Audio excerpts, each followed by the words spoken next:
Renata, coordenadora do Comitê Gestor da Internet, CGI. Agradeço aqui a entrevista que vai conceder. Eu vou tentar ser breve, Renata, para até te poder descansar um pouco depois desse... Não, descansar não, tenho reunião 10h30. Exato. Temos meia hora. Renata, então eu vou começar perguntando sobre quais foram os principais objetos de atenção do CGI neste 2023. Olha, nós fizemos muita coisa em 2023 no CGI, porque foi um ano bastante intenso, né? Acho que é importante dizer que, assim como outros espaços de participação ou de debate político no Brasil, o CGI também sofreu com as restrições impostas pelo governo Bolsonaro no que diz respeito a encaminhamento, aos debates multissetoriais. Então, nós tivemos um período aí do comitê gestor com muita dificuldade de ter um trabalho mais ativo, mais propositivo, mais resolutivo. Mas esse ano a gente, com o novo governo e com as novas expectativas e com os novos objetivos colocados para o país, o CGI também procurou dar resposta, né, aos principais problemas que nós estamos enfrentando no que diz respeito aos debates que envolvem regulação de plataformas digitais, o uso das tecnologias, os debates que estão ocorrendo em várias instâncias do país, procurando modificar o Marco Civil da Internet, que é uma legislação que nasceu, né, do decálogo da internet, que foi elaborada pelo CGI.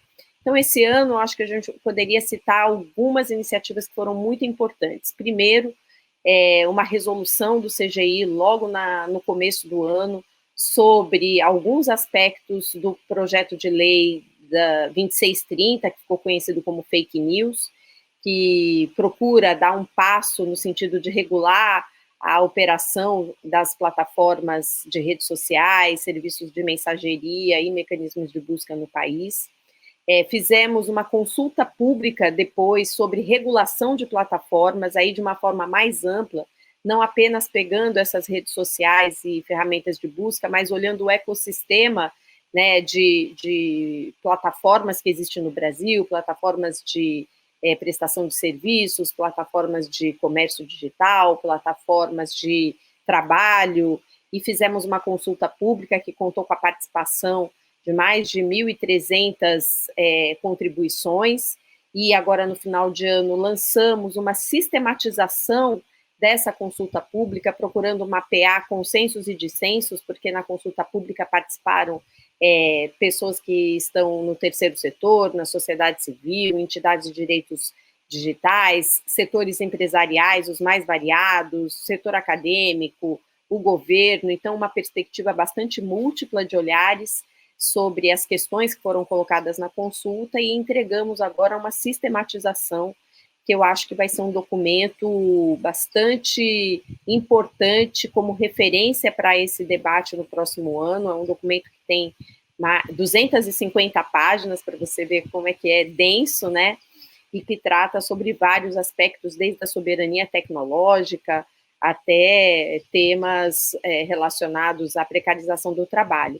Também lançamos uma agenda para enfrentamento às desigualdades e à violência de gênero na internet. Lançamos também estudos sobre o uso de plataformas digitais na educação. Ou seja, foi um conjunto aí de ações desenvolvidas que eu acho que foram muito importantes nesse ano de 2023. Legal. E sobre a consulta pública, perdão, sobre a consulta pública, ela foi enfim, disponibilizada em meio aos debates sobre a PL das fake news, a 2630, né? E a consulta ela abordou 3 grandes eixos, né? Que foi estou certo, né?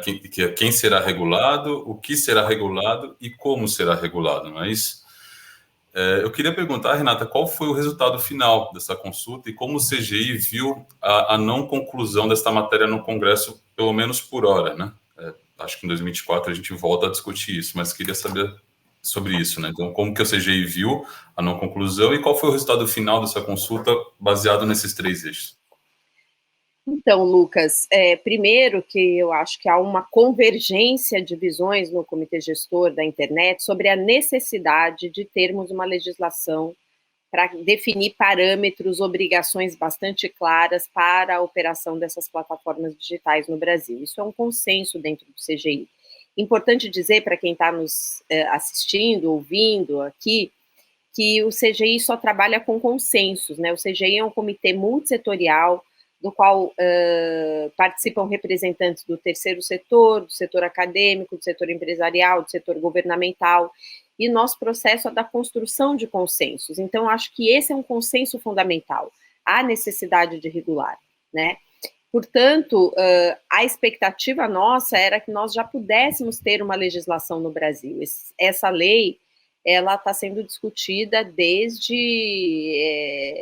2020, né? Então, assim, nós precisamos avançar no debate e aprovar essa legislação, porque quando nós não temos uma legislação, nós ficamos à mercê, primeiro, da legislação dos entes privados, né? Ou seja, quem toma as decisões de forma discricionária são as plataformas privadas, que decidem sem nenhum tipo de parâmetro a como deve ser a ação delas com relação aos conteúdos de terceiros, a crimes que são cometidos nas suas plataformas e uma série de outras questões.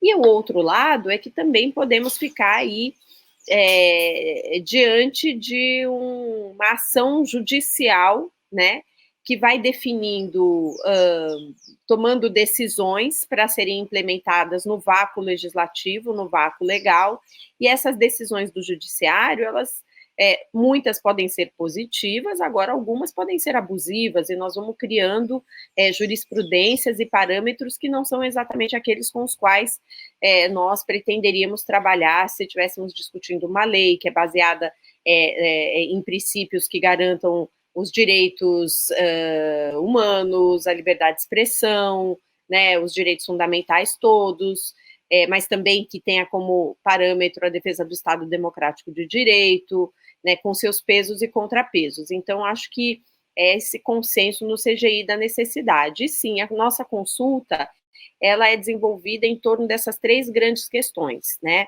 Quem deve ser regulado, porque, por exemplo, o PL 2630, como eu disse, ele tem um escopo, né? Redes sociais, serviços de mensageria e ferramentas de busca. Agora, plataformas digitais são muitas outras, né? Então, nós procuramos entender como a comunidade, né, as pessoas que contribuíram, compreendem o que deve ser regulado para além dessas que já estão no escopo. Né, plataformas de serviços, plataformas de mediação do trabalho, então, como caracterizar essas plataformas, gradação, né? Então, plataformas pequenas devem ter o mesmo tipo de tratamento que plataformas grandes. Então, essa foi a pergunta que a gente fez em quem regular, e saiu o resultado disso é muito interessante, né? Inclusive para a nossa compreensão desse novo ecossistema que surge em torno das plataformas. O segundo é como regular. Então, exatamente, que tipo de regulação cada uma dessas plataformas deveria ter dentro da sua atividade específica, principalmente também levando em perspectiva os interesses de soberania tecnológica, soberania nacional, né? Nós sabemos que esse é um ambiente concentrado por empresas privadas internacionais, qual o impacto disso para o desenvolvimento do Brasil. Então, essas questões todas também estão colocadas lá nesse item. E o terceiro é quem regula, né? Porque no Brasil nós não temos uma tradição de ter uma agência reguladora convergente das comunicações ou desse ambiente digital e que consiga ter a capacidade, a habilidade, a experiência, a expertise, né, de lidar desde temas de conteúdo até temas econômicos. O Brasil tem espaços diversos, né?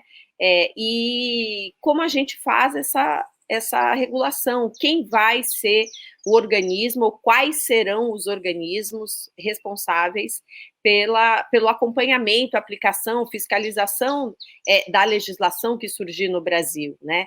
E aí também saíram sugestões e opiniões bastante interessantes. Há visões diferentes sobre como isso deve ser feito, então há aqueles que professam uma ideia mais de autorregulação, né? Há aqueles que buscam contribuir com uma visão de uma, digamos, tem sido chamado de uma autorregulação regulada, então mecanismos aí mais complementares, aqueles que defendem a existência de uma agência única, concentrada para fazer esse tipo de regulação, e aos que defendem, digamos, um sistema coordenado a partir dos vários órgãos existentes, né, para endereçar ou tratar dos vários aspectos, das várias camadas regulatórias que são necessárias serem observadas nesse ecossistema de plataformas. Então, esse foi mais ou menos o resultado, né? Não é bem um resultado, né? Porque essa sistematização, Lucas, eu finalizo aqui, ela não é uma opinião do CGI, ela é uma sistematização, né? Uma organização das opiniões e das contribuições que nós recebemos na nossa consulta pública.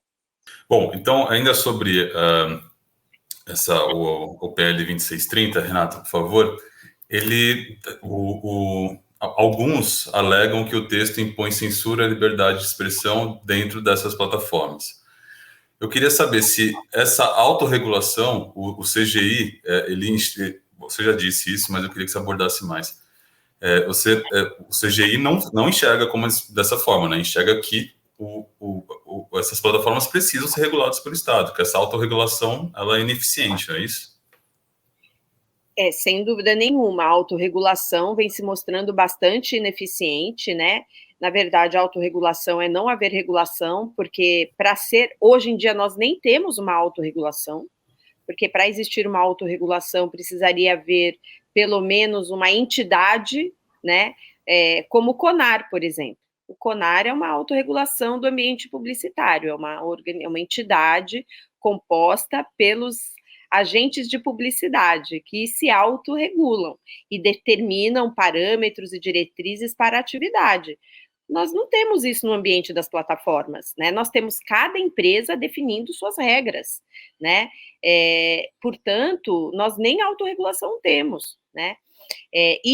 Certamente, como em outras áreas e mercados sensíveis, a autorregulação é muito insuficiente.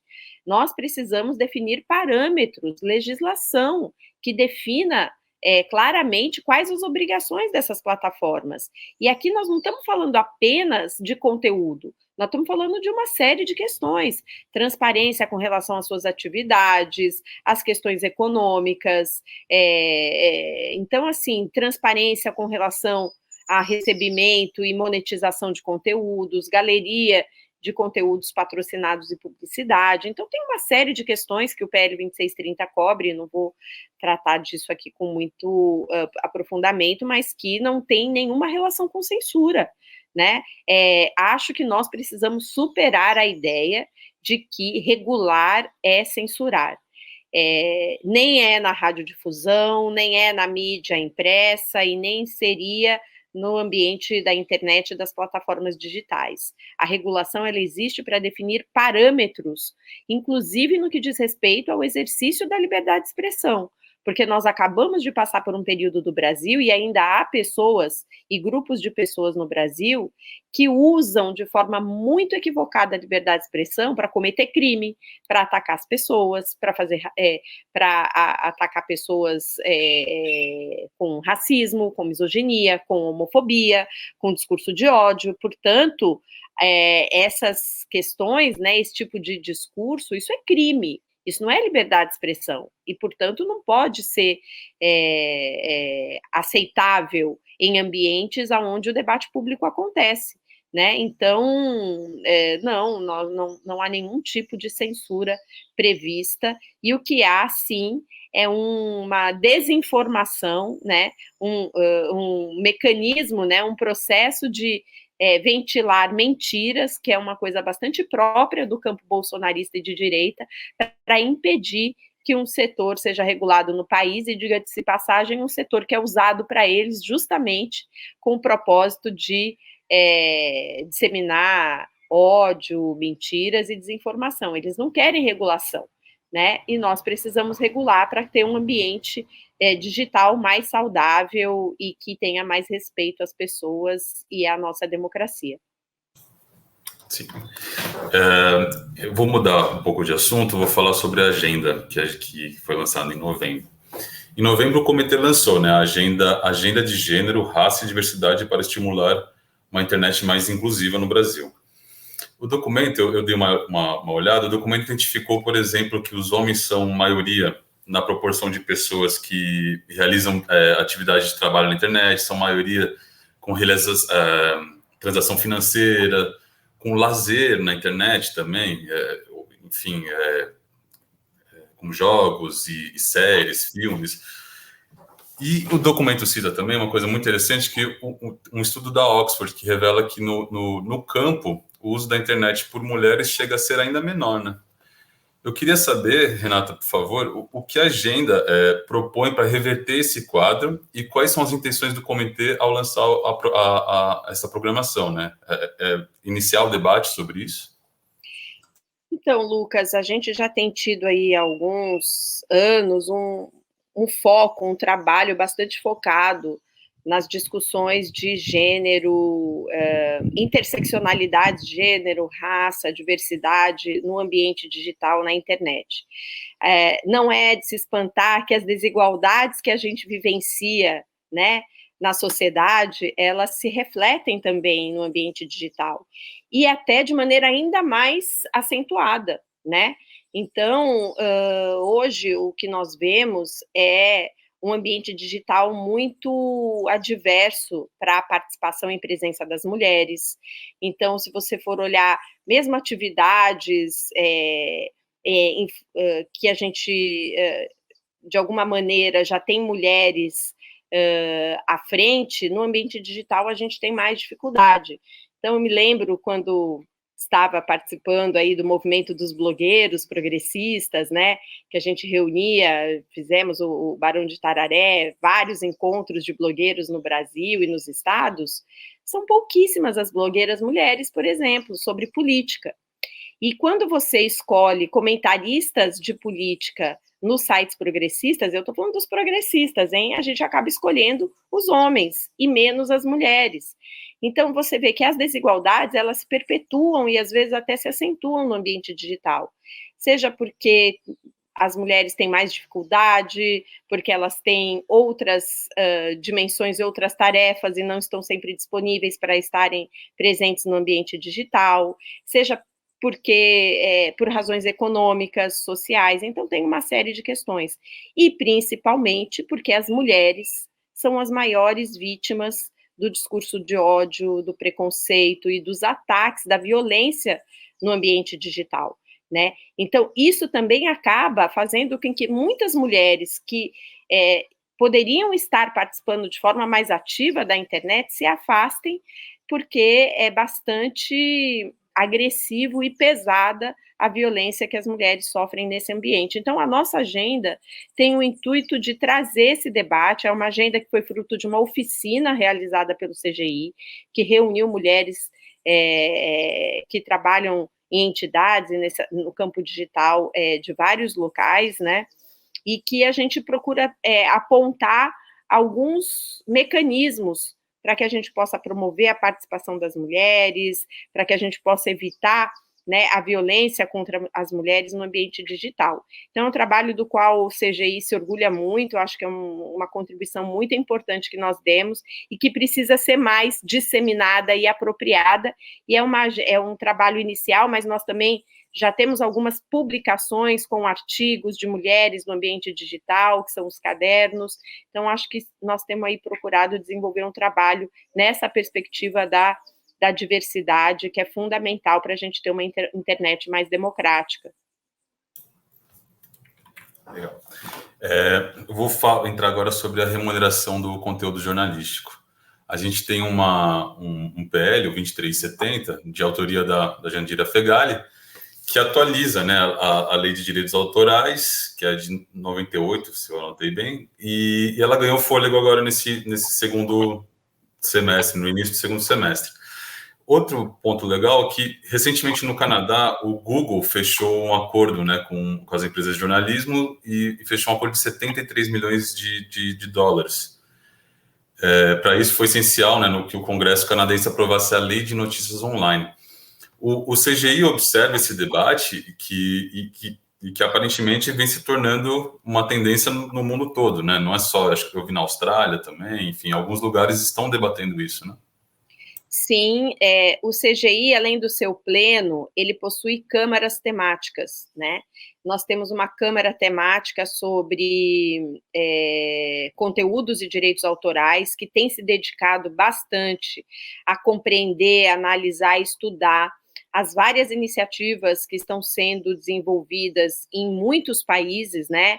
Você citou o Canadá, a Austrália, mas há também na União Europeia, houve uma atualização da diretiva para direitos autorais, e vários países procurando discutir, né, mesmo os Estados Unidos, alguns estados, né, lá nos Estados Unidos também discutiram isso, acho que, se não me engano, foi a Califórnia ou São Francisco, agora me deu um branco aqui, mas tem um estado norte-americano que também aprovou uma legislação nesse sentido, ou seja, há uma percepção crescente de que a forma como a internet desarticulou o processo de construção do debate público, a esfera pública, as trocas, a informação, né? Há uma desorganização do debate público a partir das plataformas de rede social, que trouxe o que alguns autores têm chamado de caos informacional, porque as pessoas perderam suas referências. E nesse processo, em função do modelo de negócios das plataformas, de como essas plataformas acabaram fagocitando a internet, capturando um montante importante dos recursos de publicidade que sustentavam o jornalismo, e a própria audiência migrando para esse modelo de plataformas que distribui conteúdo por preferências algorítmicas, por engajamento algorítmico, por monetização. Então, há um ambiente aí que os estados e a sociedade vêm crescendo a sua percepção na perspectiva de que é preciso fortalecer o jornalismo. E, para isso, é preciso que as plataformas de rede social tratem, né, o jornalismo de uma maneira diferente, as ferramentas de busca tratem o jornalismo de uma maneira diferente, inclusive na perspectiva de remunerar os conteúdos jornalísticos que acabam dando dinheiro para essas plataformas. Então, essa é uma discussão que está acontecendo no mundo inteiro. A nossa Câmara de Conteúdos e Direitos Digitais procurou fazer um trabalho, já tem alguns anos, na verdade, de mapeamento dessas iniciativas, de compreender as várias propostas que estão sendo discutidas. Há perspectivas e abordagens bastante diferentes de como enfrentar esse problema, e as plataformas resistem, né? Esse debate estava no PL 2630, né, que é o PL chamado, né, PL das fake news. Esse ano, esse assunto acabou sendo tirado deste projeto e foi para este projeto de direitos autorais de autoria da deputada Jandira Fegali, que é o 2370, procurando, então, encontrar mecanismos para que as plataformas contribuam financeiramente com o fortalecimento do conteúdo jornalístico, do jornalismo que realizado no país, inclusive como uma forma de enfrentamento à própria desinformação, né? Porque é preciso que a gente comece a compreender que, por mais que as empresas jornalísticas e o jornalismo, ele tenha viés, né?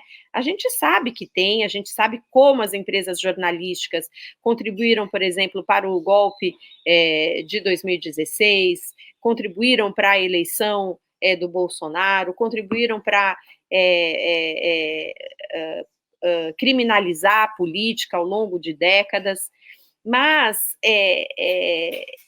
havia ali eu costumo dizer assim, a gente conhecia as regras do jogo, a gente sabia como o jogo era jogado e a gente conseguia enfrentar minimamente aquele debate, né? Hoje, no ambiente das redes sociais, onde todas as pessoas são produtoras de conteúdo, a qualidade da informação, ela perdeu muita referência. Por mais que no jornalismo você também tenha viés, você tem um tratamento profissional da notícia, você tem um processo de apuração, e você sabe quem responsabilizar, ao fim e ao cabo, quando alguma coisa é feita de forma errada, propositadamente errada. Então, nós precisamos fortalecer o jornalismo. Isso é uma mensagem que o mundo inteiro está procurando dar, né? E é fundamental que as plataformas contribuam financeiramente para esse fortalecimento. Então, a gente tem acompanhado essa discussão, temos documentos publicados sobre isso, e eu acho que esse é um tema muito importante. Para finalizar, você falou sobre essa entrega de conteúdos através de algoritmo. A gente vem conversado aqui sobre as multiplataformas, então não é só as redes sociais, não é só... Você falou um monte ali de plataformas que talvez o senso comum nem tenha, não tenha tomado conhecimento e tal. E em 2014, o governo da presidenta Dilma Rousseff promoveu a NET Mundial, né, um encontro multissetorial sobre o futuro da governança na internet. Mas de lá para cá, uma série de coisas sobre a internet mudou, né?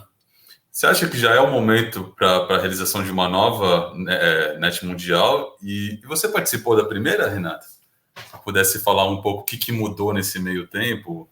Então, Lucas, na verdade, o NET Mundial foi um evento multissetorial organizado pelo Comitê Gestor da Internet, né, com apoio ali importante da presidenta Dilma. Naquele momento, o contexto para a realização desse encontro multissetorial foram as denúncias em torno da espionagem, né, as denúncias que o Snowden fez em torno das espionagens do Departamento, né, de Estado norte-americano, né, contra países, inclusive tendo o próprio governo brasileiro e empresas brasileiras como alvo dessa espionagem. Mas é importante dizer assim, Lucas, a internet, desde 2003 e 2005, dois processos muito importantes em âmbito internacional ocorreram para desenvolver um espaço internacional do que a gente chama de governança multissetorial da internet, que foi a cúpula para a sociedade da informação, né? Em 2003 e depois a última etapa em 2005. Essa cúpula mundial da sociedade da informação, que foi conduzida pela ONU, ela criou um mandato né, de 10 anos para a criação do Fórum de Governança da Internet, que é um evento internacional e que reúne a comunidade multissetorial para discutir os desafios da internet.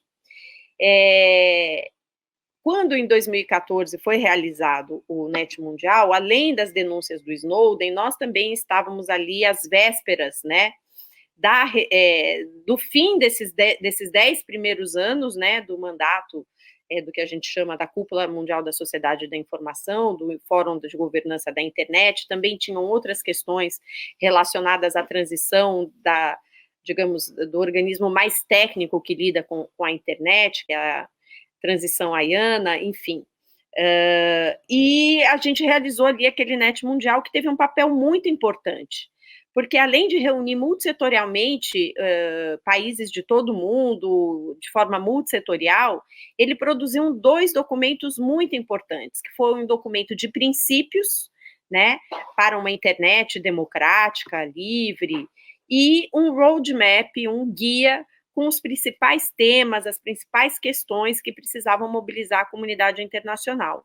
Esse documento teve um impacto importante nos debates para a renovação do mandato dessa cúpula mundial da sociedade da informação, do Fórum de Governança da Internet, por mais 10 anos. E agora estamos nós, em quase 2024, há uma série de debates internacionais, muita coisa mudou de lá para cá, como você disse, inteligência artificial, mesmo a ubiquidade, o papel dessas plataformas digitais, um avanço dos processos multilaterais de tomada de decisão,